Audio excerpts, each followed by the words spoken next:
তখন আমি মালদা সেন্টারে পড়াতে যাই। মালদা সেন্টারে আমি মোটামুটি 6 বছর পড়িয়েছি।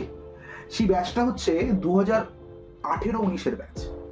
ব্যাচটায় হচ্ছে চাঁদের হাটে ভরা, মানে অনেক স্টুডেন্ট এবং প্রত্যেকেই খুব ভালো ছেলে, এবং এখানে পড়াতে গিয়ে প্রচন্ড এনজয় পেতাম আমরা। যারা আমরা পড়াতে যেতাম খুব ভালো, স্টুডেন্টরাও ভালো এবং খুব ইন্টারাকশন করে। যেহেতু স্টুডেন্টরা যত বেশি ইন্টারাকশন করে তত আমরা টিচাররা ভালোবাসি। এবার সেখানে কি হলো, আমাদের এখানে একটা হাজরায় যারা ভালো ছেলে বিভিন্ন পুরো জায়গা সেন্টার দিয়ে তাদের নিয়ে একটা ব্যাচ হতো, তার নাম হচ্ছে নিউজটা।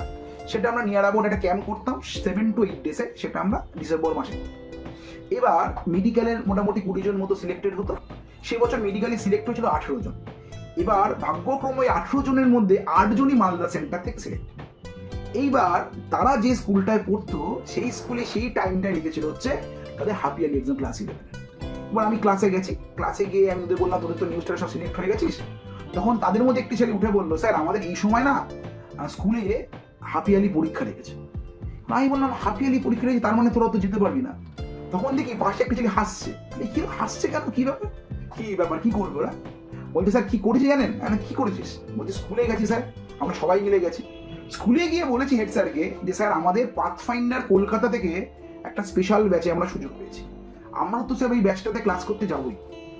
যদি আপনি পরীক্ষা নাম পেছান তাহলে আমরা কিন্তু স্যার স্কুলই চেঞ্জ করে ফেলব।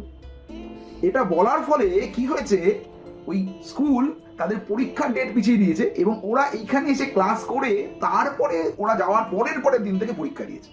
এবং ওই যে ছেলেগুলো এখানে এসেছিল প্রত্যেকে কিন্তু আমাদের মেডিকেল এন্ট্রান্সে চান্স পেয়েছে, এবং কেউ এখন এমসিকিউতে পড়ছে, কেউ আরজি করে পড়ছে, কেউ এনআরএস এ পড়ছে, এবং তাদের সাথে প্রত্যেকেরই আমার রিলেশন আছে, রীতিমতো ফোন করে, এবং যখনই কথা হয় ওদের সাথে ওই কথা নিয়ে আলোচনা হয়। তোরা সেই সময়টা এসেছিল, হ্যাঁ স্যার মনে পড়ে ওই সময়টা এসেছিলাম, কিভাবে এসেছিলাম আমরা।